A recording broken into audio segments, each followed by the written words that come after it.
En ce vendredi 28 mars, je m'embarque à bord de la compagnie Mirette pour, via Dubaï, atterrir à Kolkata, aux Indes orientales, afin de descendre le Brahmapoutre au cœur de l'Assam. L'Assam est un état de l'extrémité est de l'Inde, entre le Bhoutan, le Bangladesh, la Chine et le Myanmar. Avant d'atterrir, nous survolons le Hooghly, effluent du delta du Gange, au bord duquel se situe Kolkata.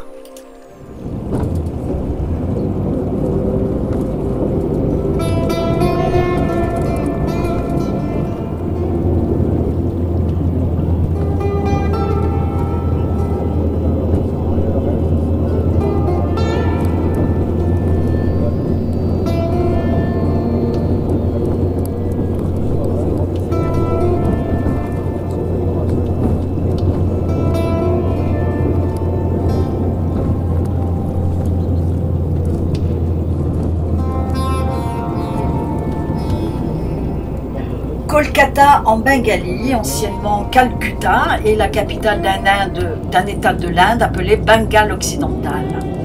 Établie en tant que ville comptoir par la Compagnie britannique des Indes orientales, elle fut la capitale de l'Inde de 1773 à 1911 pendant le Raj britannique. Elle est aujourd'hui célèbre pour son architecture coloniale grandiose, ses galeries d'art et ses festivals culturels. Elle abrite également la maison mère du siège des missionnaires de la charité, congrégation fondée par Mère Teresa.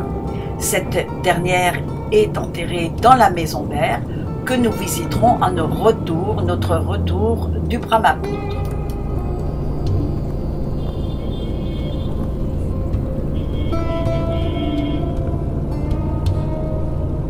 Avant le lendemain, rejoindre notre bateau qui nous attend au nord du Brahmapoutre, nous visitons cette ville de Kolkata qui compte plus de 6 millions d'habitants.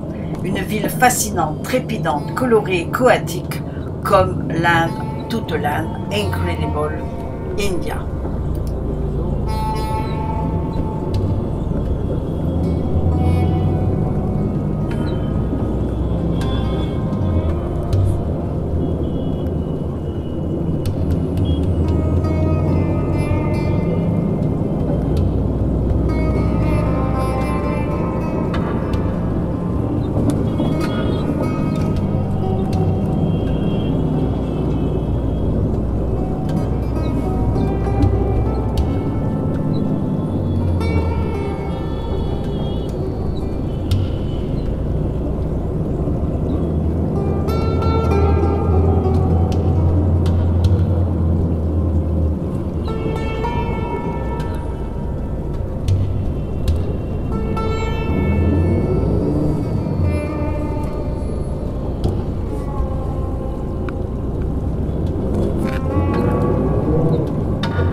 Nous passons dans le quartier des plus beaux vestiges et dans la zone concentrée d'architecture coloniale britannique sur une place, la place d'Alousie, rebaptisée BBD Bag, en l'honneur de 3 nationalistes tués alors qu'ils menaient la rébellion.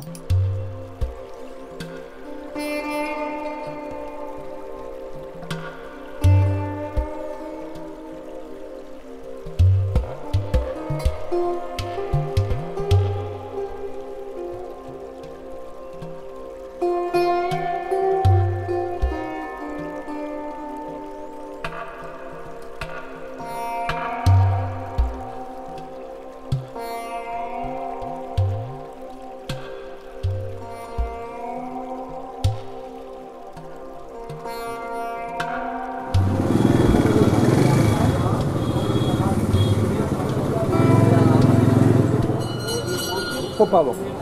Après avoir fait un tour en ville pour voir les principaux monuments, nous nous rendons au village des potiers de Kumartuli, un quartier traditionnel de potiers dans le nord de la ville. Grâce à leur production, ces potiers sont devenus des artistes. Ce quartier de Calcutta fournit des idoles en argile représentant des dieux et des déesses hindous à travers tout le pays. Depuis près de 2 siècles, 300 familles d'artisans vivent entre elles et ont préservé leurs coutumes. Ces habitants exercent un quasi-monopole dans la confection d'idoles de terre, de paille, utilisées pour les fêtes religieuses.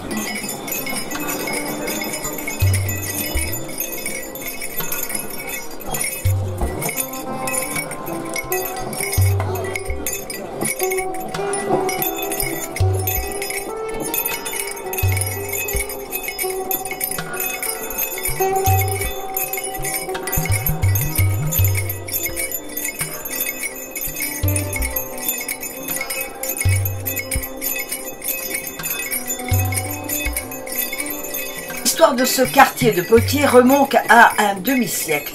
C'est en 1606 que se déroule la première puja selon la Société asiatique de Calcutta. Aujourd'hui, plus de 12 000 idoles par an sont façonnées par 250 artistes idoles qui s'exportent partout dans le monde.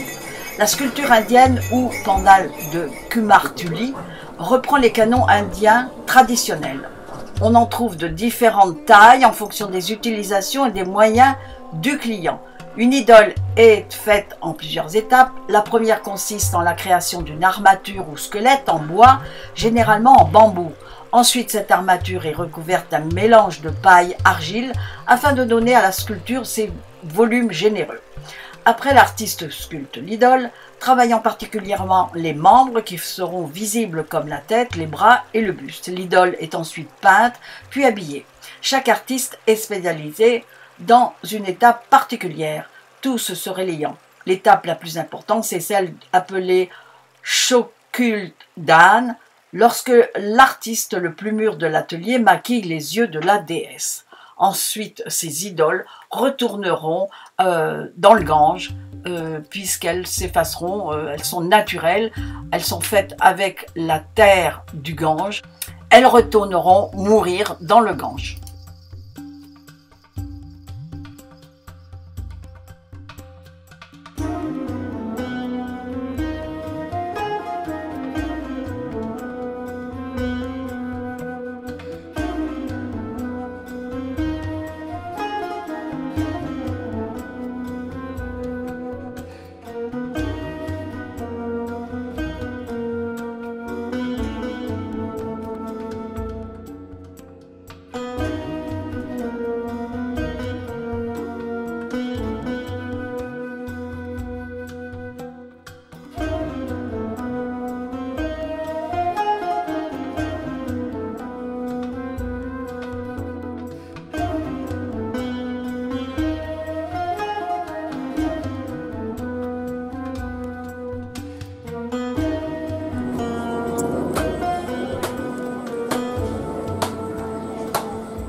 Et du jus.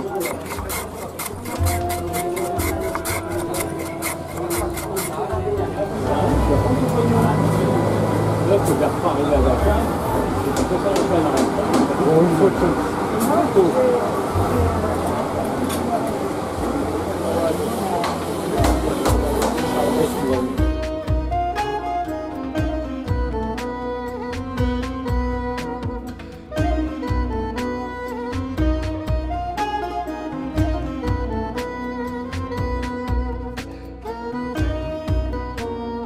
Après une restauration des plats typiques hindous, nous visiterons le plus grand musée de l'Inde qui possède des collections rares d'antiquités, d'armatures et d'ornements, de fossiles, de squelettes, de momies et de peintures mongoles.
En fin de journée, nous visiterons le Victoria Memorial, qui est un monument massif tout en marbre de l'ère impériale britannique, situé à Calcutta.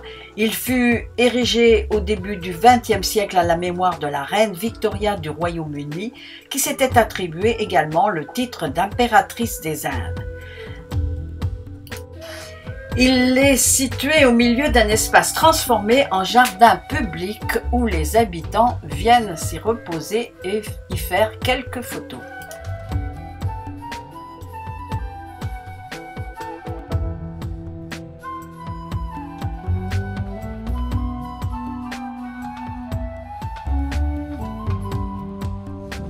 Le lendemain, nous reprenons le car et traversons la ville en direction de l'aéroport afin de prendre notre vol pour Jorat, au nord de l'Assam, où notre bateau nous attend sur le Brahmaputra.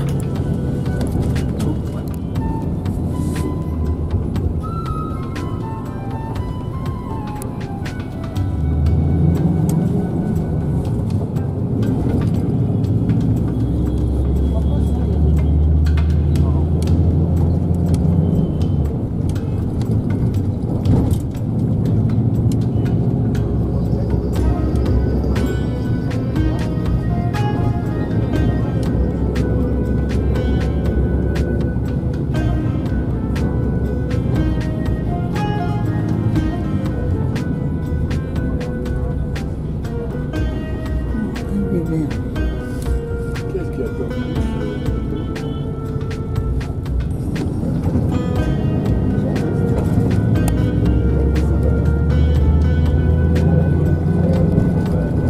pour les bouchards.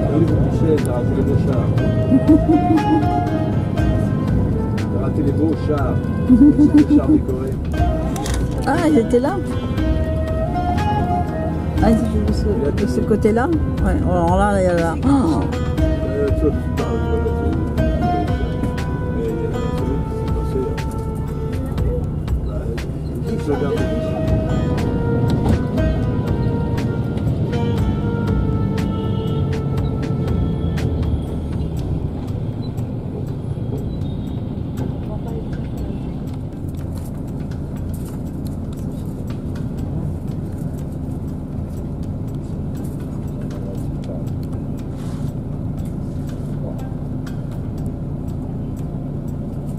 Il y a des prises là, j'avais même pas vu.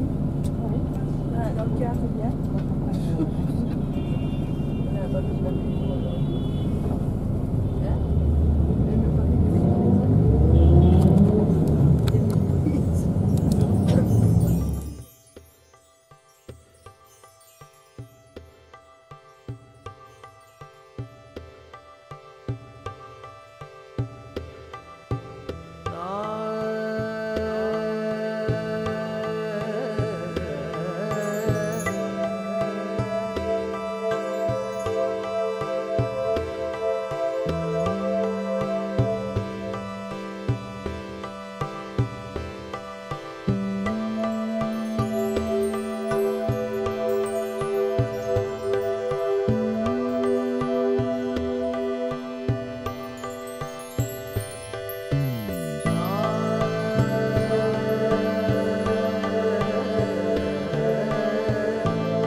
Nous atterrissons à Jorat. La ville est située à 5 km au sud du Brahmapoutre, mais nous sommes à 35 km de notre bateau, stationné à Dikur-Muk. Cette ville a une belle extension commerciale, d'abord envahie par les Birmans au XVIIIe siècle, puis sous domination anglaise est devenue une ville cosmopolite proche des frontières de l'Asie. A connu son extension sous la domination anglaise qui, en 1885, a construit une ligne ferroviaire qui permet aux industries du thé à se développer rapidement. La religion, comme sur tout le Brahmapoutre, est Vishnouite et Ekasarana Dharma.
Dans cette région de l'Indre, fin mars, début avril, l'atmosphère est humide. Nous ne verrons jamais le soleil et le ciel bleu.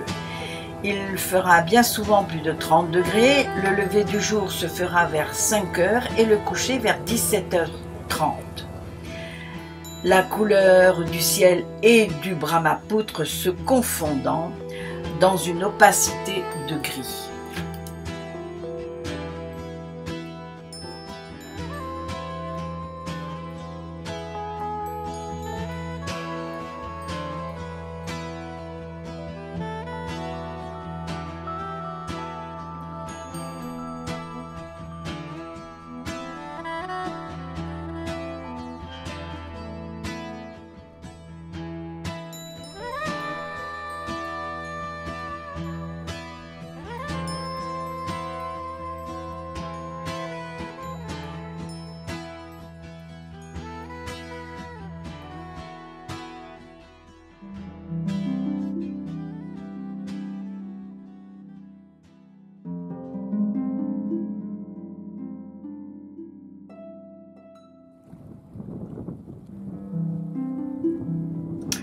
Le Brahmapoutre, également connu sous le nom de Brahmapoutra, est un fleuve majeur de l'Asie du Sud, mesurant environ 2900 km de long.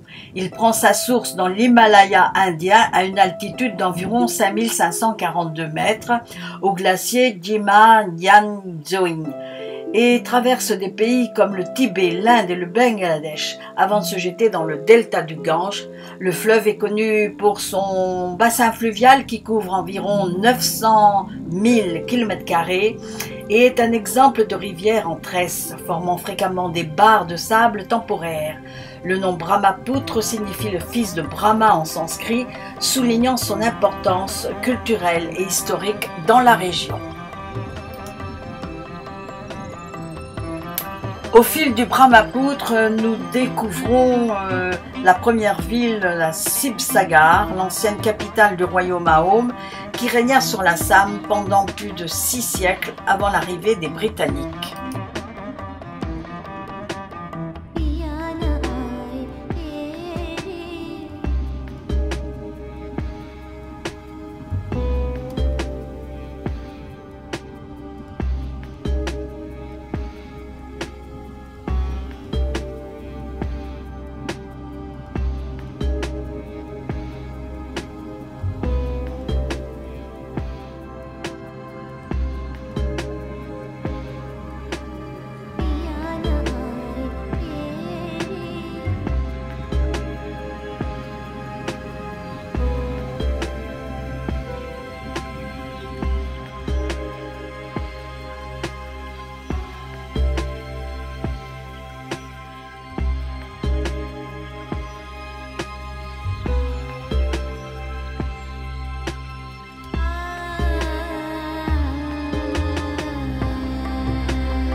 Nous allons visiter Tala Talgar, un ancien palace et d'abord une base militaire au XVIIIe siècle, sous l'ère du roi Rudra Singha d'Ahom. La plupart du bâtiment est enterré, il est d'un style d'une architecture typiquement mughal. Ce magnifique bâtiment est construit avec des matériaux naturels, briques et ciment, fait d'une mixture de riz et d'œufs de canard. Il a été utilisé comme palace par le Raja Svardeo Rudra Singha durant son règne. Nous pouvons admirer l'architecture mughale ou mongole, développée dans l'empire du XVIe jusqu'au XVIIIe. Les bâtiments sont d'un modèle uniforme de structure et caractères identiques que l'on reconnaît par des dômes bulbeux, des minarets élancés aux angles, des salles massives et de grandes portes voûtées et d'une ornementation très délicate.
fait un peu la durée, de la truc de chiche.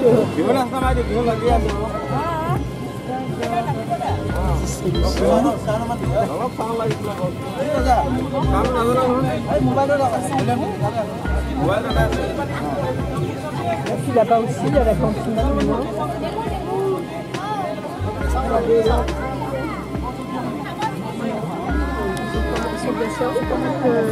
Oui.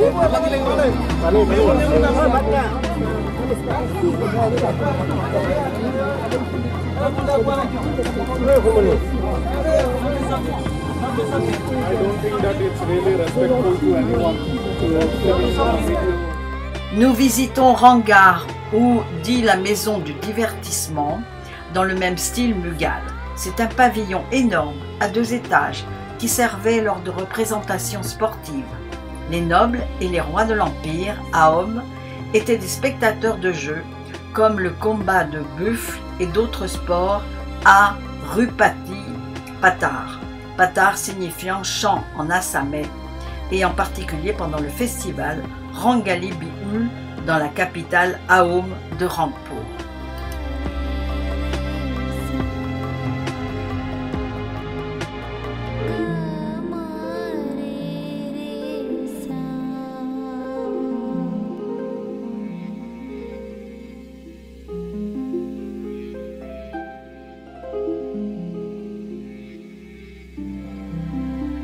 Le temple de Shiva du XVIIIe siècle est considéré comme le temple hindouiste le plus haut de toute l'Inde du Nord. Il mesure 33 mètres de haut.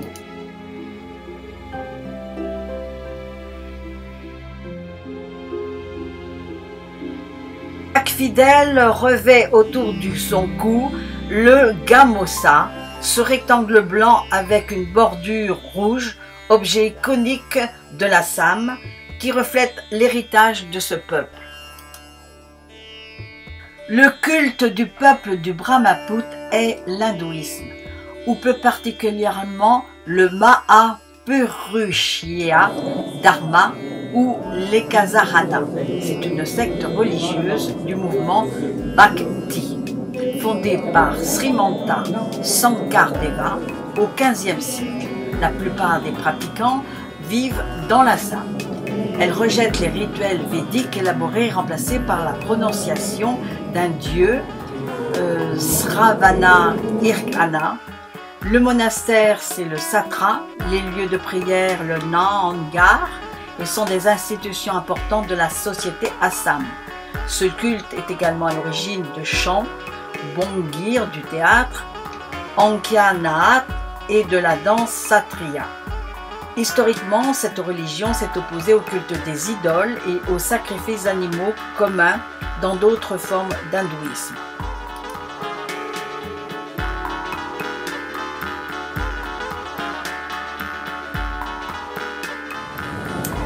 La ville de Simsagar doit son nom, ça veut dire les eaux de Shiva, à son magnifique lac rectangulaire creusé en 1734, au sud duquel se dressent 3 temples en forme de tour caractéristiques de l'architecture Ahom.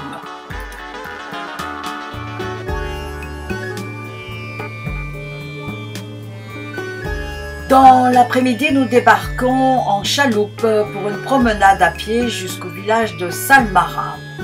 Découverte de la vie quotidienne dans ce village riverain emblématique de l'île de Marjouli.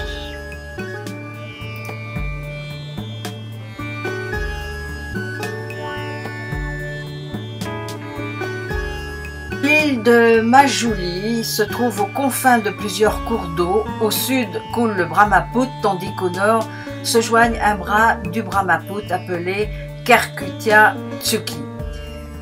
L'île couvrait 1250 km² au début du XXe siècle, mais elle souffre d'une érosion importante et ne représente plus que 447 km² en 2021. Elle a été une des plus grandes îles fluviales au monde et sans aucun doute la plus grande d'Asie du Sud. Elle devrait disparaître dans les années 2030 en raison du réchauffement climatique et de la fonte des glaciers himalayens.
Non, non, non. Il y a une sorte de l'argile et ensuite ce qu'ils font, sur ça, ils donnent un autre couleur.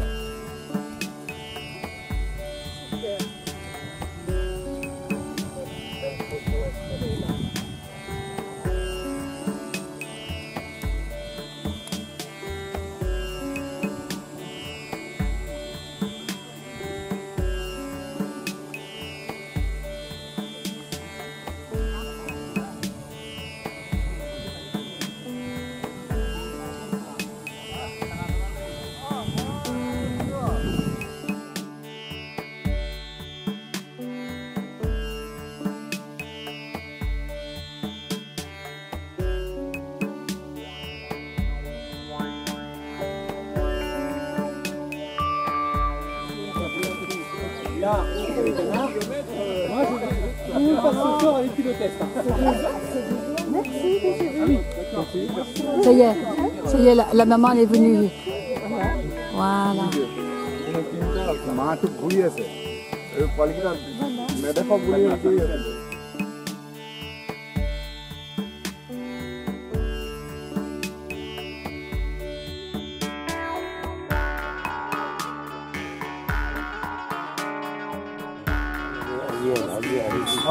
Cet oiseau qui fait la nuit là-bas, cet oiseau qui s'appelle Fantel.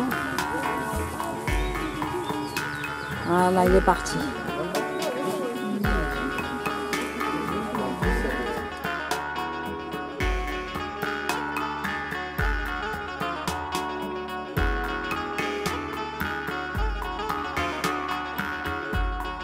Ils se sont mis en ligne.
Quand on joue la flûte ou bien la musique traditionnelle indienne, il y a deux côtés. Il y a des musiques folkloriques et aussi la musique classique. Dans la musique classique, il y a les ragas. Ok, donc il va jouer un raga. Israk actually, our monastery, this little monk is very early morning and evening also prayer. En fait, dans le monastère, les petits, les jeunes moines, ils font les prières le matin, tôt le matin, et aussi le soir. Actually, two kinds of rag. One kind of rag are name of Bandha Raga, another is Mela Raga. Il y a deux variétés, deux types de raga qu'il existe. Bandha raga, Mela Raga. Mela raga. So now I'm playing in one Bandha Raga, like starting like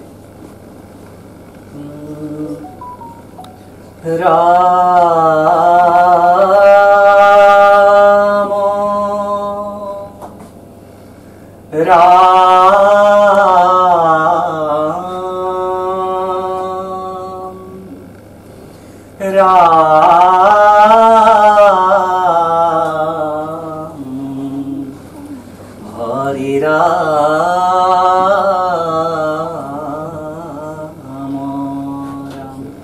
And based on this rag, I'm playing. Donc c'est le raga qui s'appelle Bandha raga. Les jeunes moines qui chantent et maintenant il va jouer la flûte sur ce raga.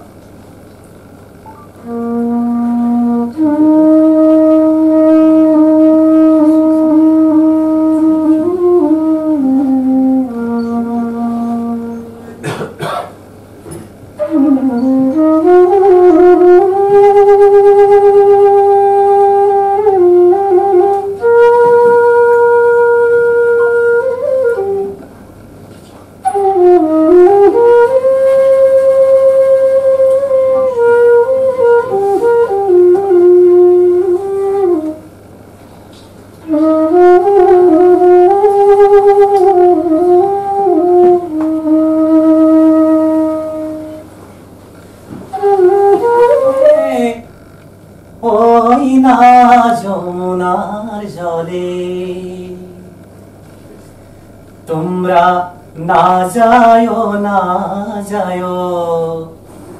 না যাইরো সইরে ওই না যমুনার জলে. This song I play in flute.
Some move very fast also.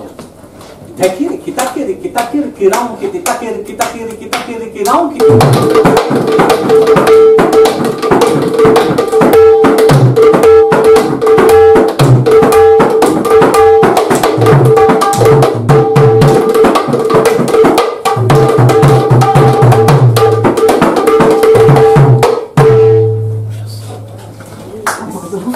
Some bull, very tough, like kripanga, upanga, upanga, prasitam, budhara sidhara dhara dhara dhara dhagitam.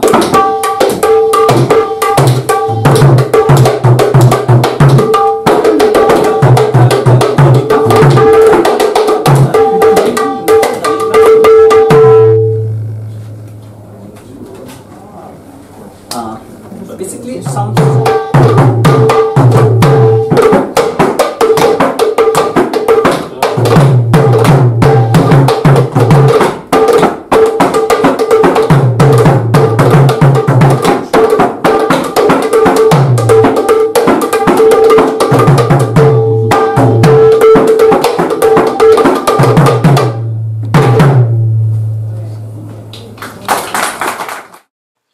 Nous retournons sur l'île de Majuli, à Samaguri Satra, pour visiter une fabrique de masques dans un satra.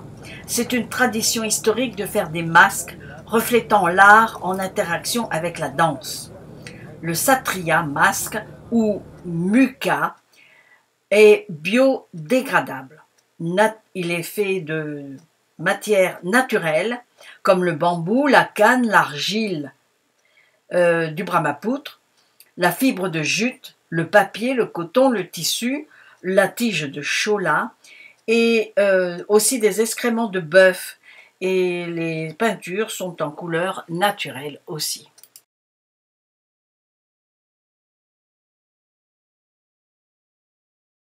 Masque, tout d'abord, on utilise le bambou à l'intérieur. Donc avec de la bambou, on donne la forme. Toutes ces masques qu'on trouve autour, avec de la bambou, ils donnent la forme. On peut voir ça? Oui. Ouais? Venez devant, vous asseyez devant. Ça y est. Donc, tout d'abord, les masques sont proposés avec des bambous.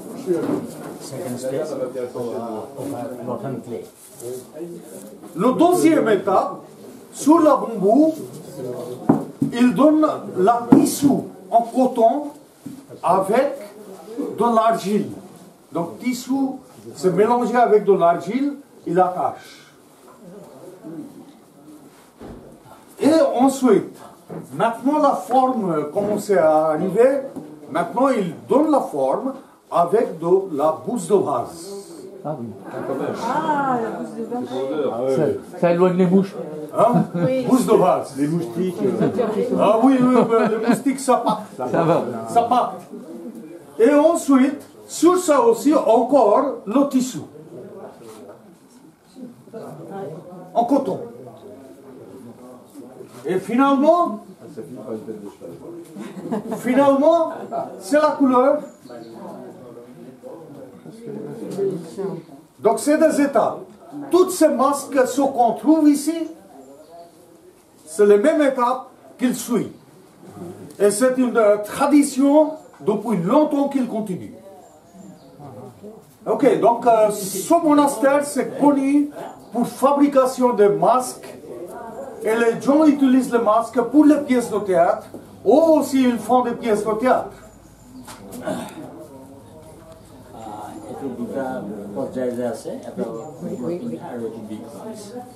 Et ce sont des masques uniques. Ça c'est uniquement pour le... Pour les théâtres, où sont les salles de théâtre? C'est dans les... En fait, vous voyez, quand il y a des fêtes, ils font une salle de théâtre provisoire. So basically, Ça, c'est...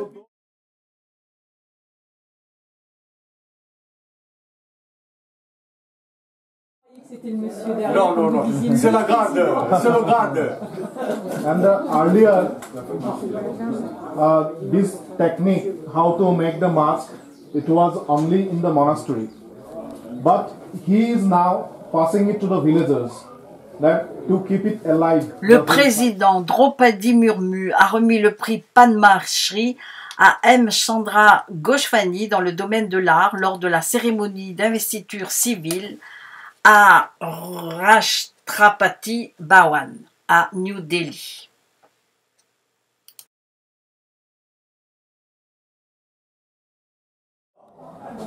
Véhicule de Vishnu.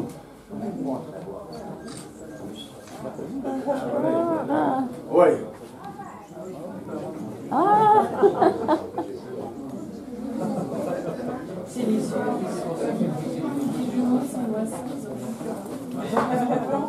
Hey Prabhu Shri Krishna. Voilà. Hey Prabhu Shri Krishna. Alto. हमारे काम तो किया वो ही लौटा करो और हे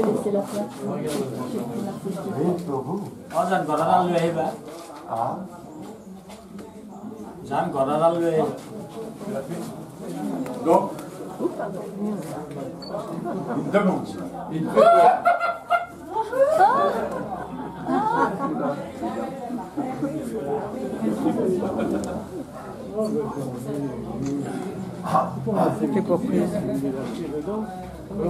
Avant, les masques étaient fixes. Donc, ça ne donnait pas autant de valeur qu'aujourd'hui. Le coq. C'est un voiture. Oui, c'est un voiture. Voilà. Jataï. Ça apparaît comme des ailes. Exactement, le costume n'est pas là. C'est ça qui est beau. Voilà.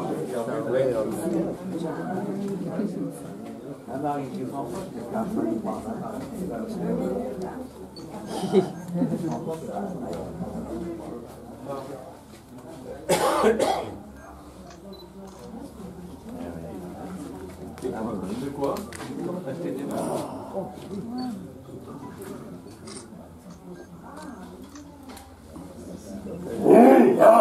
Oh, on fait peur. Oh, j'ai peur. On fait peur.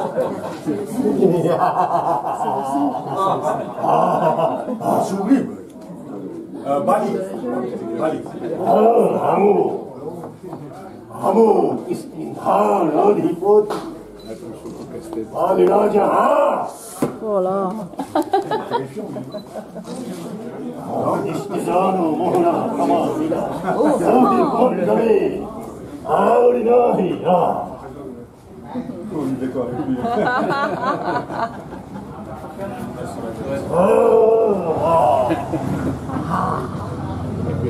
Regardez, c'est les paupières qui bougent.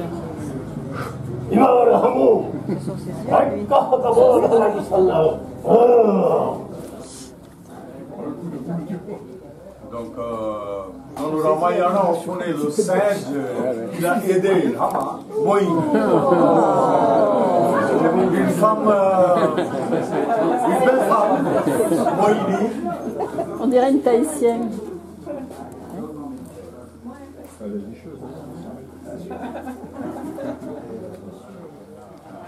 Elle est timide, hein.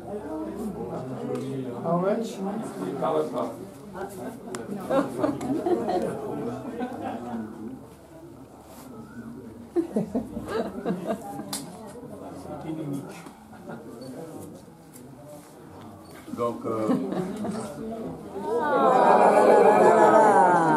les yeux. You can see the eyelashes. Les yeux qui bougent aussi.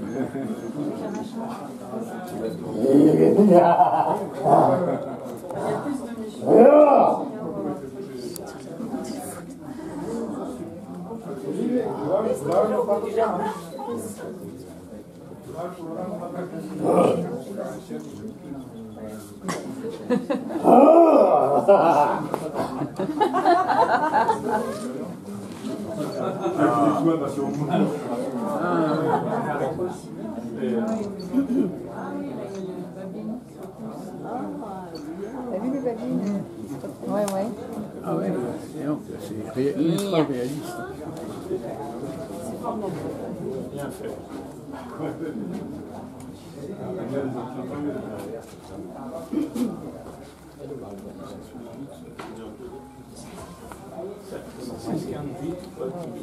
Ah oui.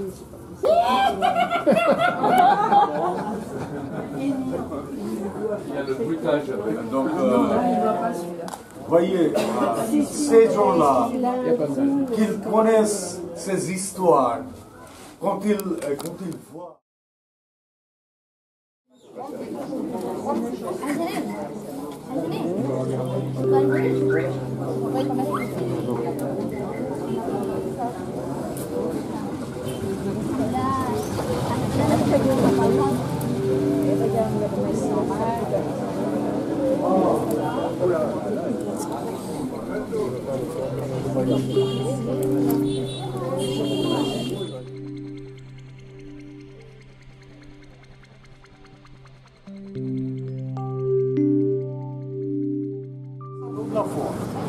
Et ensuite, après ça, encore la deuxième fois, le disque, parce que quand on donne la gousse de vase, c'est pas si lisse. N'est-ce pas? Donc, c'est la raison, il donne la couverture coton. Et ensuite la couverture.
C'est un rappel.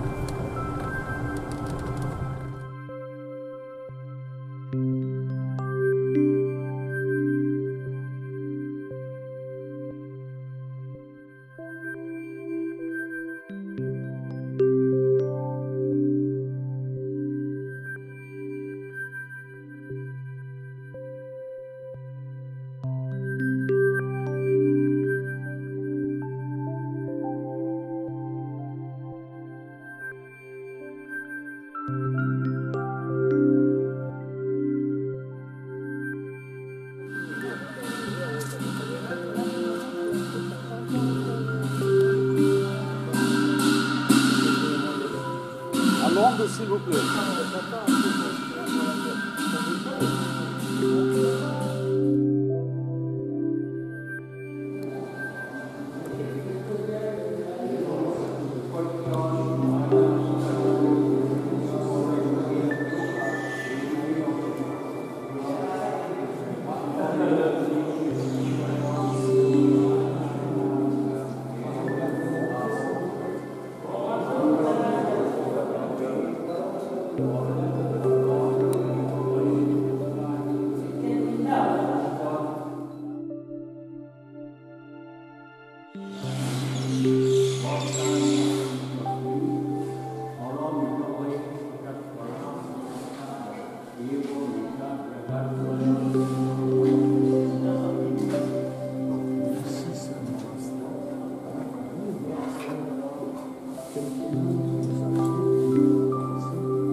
sign, please.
Après la visite de la salle des prières de ce plus ancien monastère de l'île de Majuli, Onyatissatra, nous traversons un parc arboré et nous nous rendons dans le quartier des moines où il y a un petit musée.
Tous les pèlerins ont leur gamosa autour du cou qu'ils ont hâte de m'offrir.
En 10 minutes en voiture, nous nous rendons à Uttar Kamalabarisatra pour un spectacle de danse proposé par les moines du monastère.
Afin de rejoindre notre bateau, nous traversons la campagne au bord du Brahmapoutre et ses maisons sur pilotis. L'écoulement des eaux du fleuve est très irrégulier. Son parcours tropical fait de la vallée un des plus riches sites mondiaux au regard de la biodiversité. Ces crues importantes permettent une fertilisation du sol, mais sont dévastatrices.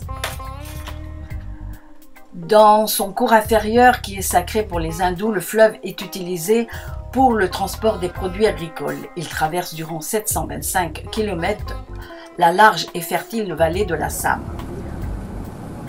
Se perdant au milieu des terres, le Brahmapoutre est un fil d'Ariane pour le voyageur. C'est le plus long fleuve et le plus sauvage des fleuves indiens, assure Kasim Chek, notre capitaine du Shahradu. Et les navigateurs de gros bateaux comme le nôtre doivent avoir un pilote qui vérifie les bancs de sable. Le fleuve connaît une période de hautes eaux entre juin et octobre au milieu de la mousson et une période d'étale de janvier à mars durant la saison sèche. Plus de 73% de la forêt qui couvrait le bas cours du fleuve a disparu, ce qui en reste est détruit à 10% par an. Seuls 4% sont en secteur protégé.